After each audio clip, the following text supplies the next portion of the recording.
চাঁদপুর ২ আসনে ত্রয়োদশ জাতীয় সংসদ নির্বাচনে বিএনপি মনোনীত প্রার্থী হিসেবে দলের জাতীয় নির্বাহী কমিটির সদস্য ডক্টর মোহাম্মদ জালাল উদ্দিনের দাখিল করা মনোনয়নপত্র বৈধ ঘোষণা করা হয়েছে। শনিবার সকাল 11:30টায় চাঁদপুর জেলা প্রশাসকের কার্যালয়ে জেলা রিটার্নিং কর্মকর্তা ও জেলা প্রশাসক নাজমুল ইসলাম সরকার মনোনয়নপত্র বৈধ ঘোষণা করেন।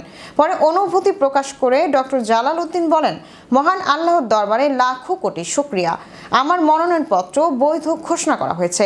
আমি দলের চেয়ারম্যান তারেক রহমান ও মতলব উত্তর দক্ষিণের আপামর জনগণের প্রতি কৃতজ্ঞতা প্রকাশ করছি। সবাই আমার জন্য দোয়া করবেন, আমি যেন মতলব উত্তর দক্ষিণ জনগণের উন্নয়নের জন্য কাজ করতে পারি। এ সময় জেলা পুলিশের সদস্য সহ বিভিন্ন সরকারি দপ্তরের কর্মকর্তারা ও স্থানীয় সাংবাদিকরা উপস্থিত ছিলেন। এর আগে গত সোমবার মতলব উত্তর উপজেলার সহকারী রিটার্নিং কর্মকর্তার কার্যালয়ে মনোনয়নপত্র জমা দেন ডক্টর জালাল উদ্দিন। আদর্শ ঘরে ঘরে পৌঁছে দিয়ে জনগণের আশাকে পূরণ করার যে সুযোগ পেয়েছি সেজন্য আল্লাহর কাছে হাজার শুকরিয়া এবং লাখ লাখ শুকরিয়া। আলহামদুলিল্লাহ প্রার্থীকে আমি সম্মানের সহিত সাথে সুন্দর নির্বাচন আচরণবিধিকে মেনে আমরা নির্বাচন করি।